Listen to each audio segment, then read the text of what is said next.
آپ سب پر سلامتی ہو. میں یاسر رشید ہوں اور آپ دیکھ رہے ہیں یاسر رشید آفیشل.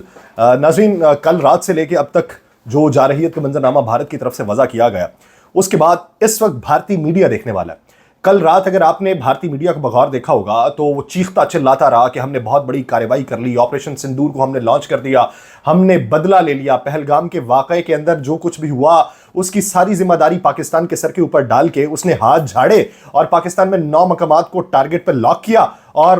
عام معصوم شہریوں کی جانوں کا ضیاع کرنے کے بعد وہ الزام کے اندر تھا کہ ہم نے بہت بڑی کارروائی کر لی. لیکن ہم نے جو دندان شکن جواب دیا ہے وہ اس وقت بھارت کے آسان خطا کر دینے کے لیے کافی تھا، اور اب وہاں پہ پوسٹیں جو ہیں وہ سوشل میڈیا سے ہٹائی جا رہی ہیں. پاکستان کی قومی سلامتی کمیٹی کا ہنگامی اجلاس ہوا صبح کو، اور اعلامیے میں یہ کہا گیا کہ پاکستان اپنی مرضی کے وقت، جگہ، انداز میں جواب دینے کا حق محفوظ رکھتا ہے. یعنی ابھی تک پاکستان کی طرف سے جواب، وہ کہتے ہیں یہ جواب نہیں تھا. ان کے مطابق اقوام متحدہ کے چارٹر کا آرٹیکل 51 جو ہے اس کے مطابق پاکستان اپنے دفاع میں معصوم پاکستانی جانوں کے ضیاع اور اس کی خود مختاری کے کھلم کھلا خلاف ورزی کا بدلہ لینے کے لیے اپنی مرضی کا وقت جو ہے اس کا تعین کرے گا، جگہ کا تعین کرے گا اور اپنے انداز میں جواب دینے کا حق محفوظ رکھے گا. پاکستان کی مسلح افواج کو اس سلسلے میں مناسب کارروائیاں کرنے کا باضابطہ اختیار دے دیا گیا.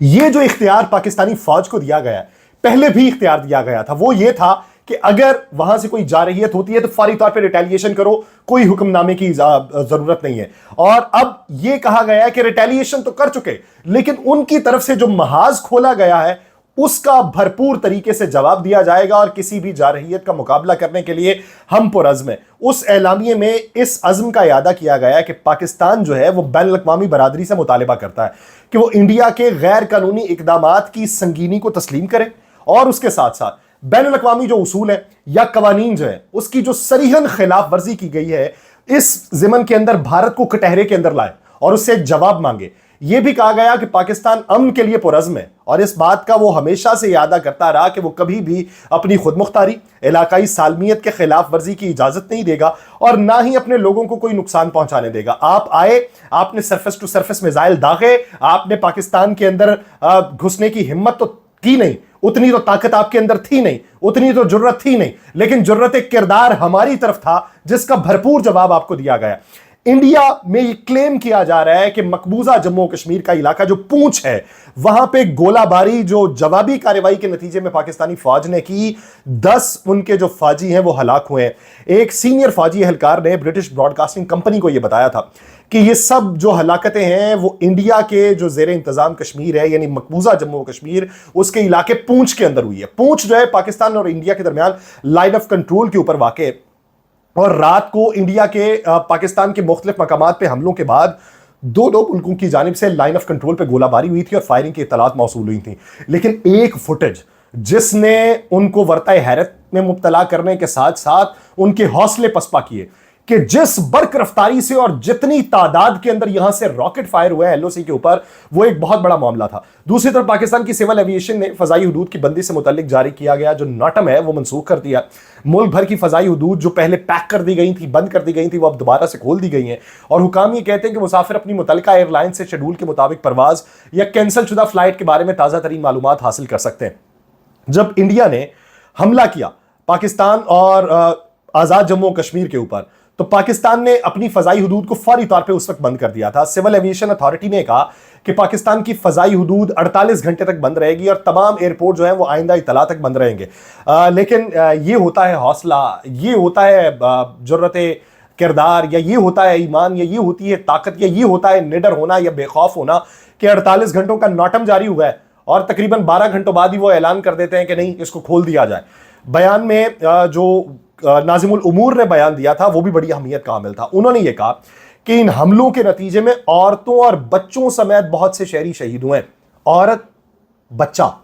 جب آپ ٹارگٹ کریں اس کو تو اس کا مطلب کیا کہ مشرق وسطیٰ میں جو صورتحال اسرائیل نے فلسطین کے اوپر مسلط کی، یعنی عورتوں کو ٹارگٹ کیا، بچوں کو ٹارگٹ کیا، بوڑھوں کو ٹارگٹ کیا، غیر مسلح لوگوں کو ٹارگٹ کیا،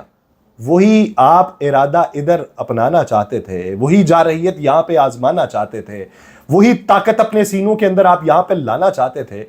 ہم نے یہ جواب دیا کہ ہم ایٹمی قوت ہیں، ہم نے یہ جواب دیا کہ ہمارے عزائم بلند ہیں، ہم نے یہ جواب دیا کہ ہمارے ساتھ اگر ایسا کرو گے تو پھر مشکل میں پڑو گے۔ منگل اور بدھ کی درمیانی شب جو ہے پاکستان کے اندر اور آزاد جموں و کشمیر کے مختلف مقامات پہ جو فضائی حملے ہوئے، جن میں پاکستانی فوج کے ترجمان جو ہیں ان کے مطابق 26 پہلے شہادتیں کہی جا رہی تھیں، 46 زخمیوں کی اطلاعات تھیں، اور اب سننے میں یہ ہے کہ شہادتوں کی تعداد بڑھ چکی ہے، وہ غالباً 36 کے قریب پہنچ چکی ہے۔ انڈیا نے جو سب سے زیادہ نقصان پہنچانے کی کوشش کی وہ نیلم جہلم ہائیڈرو پاور پروجیکٹ کو بھی نشانہ بنایا، اور اس دوران نوسیری ڈیم کے ڈھانچے کو بھی نقصان پہنچا ہے۔ انڈیا پاکستان کے آبی ذخائر کو نقصان پہنچانا چاہتا ہے، اور انڈیا کی اس آبی دہشت گردی کے سنگین نتائج اس کو بھگتنا ہو گئے۔ فرض کر لیں، ایک لمحے کو مان لیں کہ یہ پہلگام کا جو تھا وہ بدلہ لینا تھا، ایک لمحے کو مان لیں، کیونکہ ہم نے تو پردہ وہ چاک کر دیا بین الاقوامی سطح پہ، کیا اب تو بھارت کے اندر سے آوازیں اٹھ رہی ہیں کہ خود ہی پلاٹ بناؤ، خود ہی پروپیگنڈا کرو اور خود ہی وہ چاک ہو جائے۔ ایک لمحے کو فرض کر لیں کہ بین الاقوامی سطح پہ یہ کہے کہ ہم نے اس کا بدلہ لینے کے لیے کچھ کیا، تو کیا ڈیم کے اوپر حملہ کرو گے؟ پیاس سے مارو گے؟ یہ تو وہ جگہ ہیں جہاں پہ تم باقاعدہ جنگ کا اعلان کر چکے ہو۔ یہ کہا گیا ہے کہ ہائیڈرو سٹرکچر اور آبی ذخائر کو نقصان پہنچانا پاک فوج کی جانب سے کہا گیا ایک ناقابل قبول اور خطرناک حملہ ہے، اور انہوں نے یہ تنبیہ کی ہے کہ کیا وہ جانتے ہیں کہ اس کے کیا نتائج ہوں گے اور اس کا مطلب کیا ہے۔ لیفٹیننٹ جنرل احمد شریف نے یہ بھی کہا کہ انڈیا نے رات کی تاریخ میں پاکستان پہ حملہ کیا اور سویلین آبادی اور مسجدوں کو نشانہ بنایا۔ انہوں نے کہا کہ انڈیا نے پاکستان کے اندر مساجد کو نشانہ بنایا، جو اس تنگ نظر سوچ کی عکاسی کرتا ہے جو مودی کی حکومت میں اس وقت پنپ رہی ہے، جس میں اقلیت بالخصوص مسلمان، اس کے علاوہ سکھ، اس کے علاوہ عیسائی، چھوٹی ذات کے ہندو، اور وہ وہاں پہ ابھرتی ہوئی بغاوت کی تحریکیں، چاہے وہ ماؤ باغیوں کی تحریک ہو، چاہے وہ سکھوں کی اقلیت پسندانہ تحریک ہو، چاہے وہ خالصتان کی تحریک ہو، چاہے وہ مسلمانوں کی تحریک ہو، یا آزاد جموں و کشمیر میں بڑھتی ہوئی تحریک ہو، یہ تمام تحاریک سے نظر ہٹانے کے لیے اس نے پاکستان کو نشانہ بنایا، جہاں آج جو ہے وہ بین الاقوامی میڈیا جو ہے اس کو باقاعدہ طور پہ ہماری پاک افواج جو ہیں وہ لے کے جا کے اگلے دن دورہ کروا رہی ہیں کہ یہ دیکھیں جی جن علاقوں کو نشانہ بنایا، بتائیے یہ شہری آبادی تھی یا کسی خاص مقاصد کے لیے استعمال ہو رہے تھے، لیکن جو بہت بڑا ڈینٹ بھارت کو لگا وہ 5 جنگی طیارے مار گرائے جانے کا اور 1 جنگی ڈرون کے مار گرائے جانے کا۔ 6 اور 7 مئی کے درمیانی شب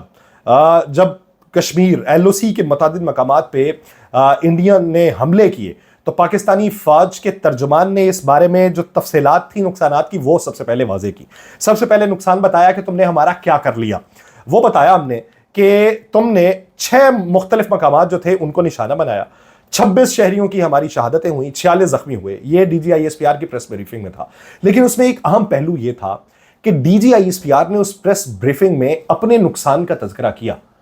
انہوں نے دشمن کے نقصان کا تذکرہ نہیں کیا۔ اس کے اندر ایک مصلحت اور منطق دکھائی دیتی تھی کہ ابھی تمہیں تمہارا نقصان نہیں بتایا جائے گا، وہ کر کے دکھایا جائے گا، ابھی تو آغاز ہے۔ احمد پور شرقیہ میں مسجد سبحان اللہ کو نشانہ بنایا، 13 افراد جو ہیں ان کی شہادت کی اطلاعات ہے، 3 برس کی 2 بچیاں ہیں، 7 خواتین ہیں، 4 مرد ہیں، 37 افراد اس میں زخمی ہوئے ہیں، 9 خواتین اور 28 مرد اس کے اندر شامل ہیں۔ مظفر آباد میں جہاں پہ تم نے مسجد بلال کو نشانہ بنایا اس میں ہماری 3 شہادتیں ہوئیں، 1 بچی اور 1 لڑکا زخمی ہے، جبکہ آزاد جموں کشمیر کا جو شہر ہے کوٹلی وہاں پہ مسجد عباس کو نشانہ بنایا گیا، جس سے 16 سال کی ایک لڑکی اور 18 سال کا ایک لڑکا جو تھا وہ جامع شہادت نوش کر گئے، اور اس میں 1 ماں اور 1 بیٹی جو ہے وہ زخمی ہوئے ہیں۔ لیکن اس پورے منظرنامے میں مرید کے جہاں پہ مسجد ام القرا جو تھی اس کو نشانہ بنایا گیا، 3 وہاں پہ شہادتیں ہوئیں، 1 کے زخمی ہونے کی اطلاع ہے۔ پھر جو سیالکوٹ کا محاذ ہے اور شکر گڑھ والا وہاں پہ جو حملے کیے گئے اس میں کسی جانی نقصان کی اطلاعات نہیں تھیں، اور پاکستانی فوج کی جانب سے یہ موقف اپنایا گیا کہ اس دورانیے میں لائن آف کنٹرول کے اوپر انڈیا نے بلا اشتعال فائرنگ کی ہے، جس کے نتیجے میں 5 شہری جو تھے ان کی شہادتیں ہوئیں، جن کے اندر ایک 5 سال کا بچہ بھی شامل تھا۔ یعنی تم نے ہماری شہری آبادیوں کو نشانہ بنایا اور اس کے جواب میں پھر تمہیں جو بھگتنا پڑا اس پہ اب تم اپنے سوشل میڈیا اکاؤنٹ سے مختلف لوگوں سے ٹویٹس ڈیلیٹ کروا رہے ہو کہ جس میں طیاروں کے ملبے کو دکھایا گیا۔ اس وقت فرانسیسی ساختہ جو رافیل ہے اس کی انڈسٹری زمین بوس ہوتی دکھائی دے رہی ہے۔ BBC نے وہاں پہ کیا دیکھا؟ یہ آزاد ادارہ چلے نہ ہماری طرف سے نہ ان کی طرف سے، ان کے اپنے لوگ یہ کہتے ہیں کہ جو پلوامہ کا ایک قصبہ ہے پامپور،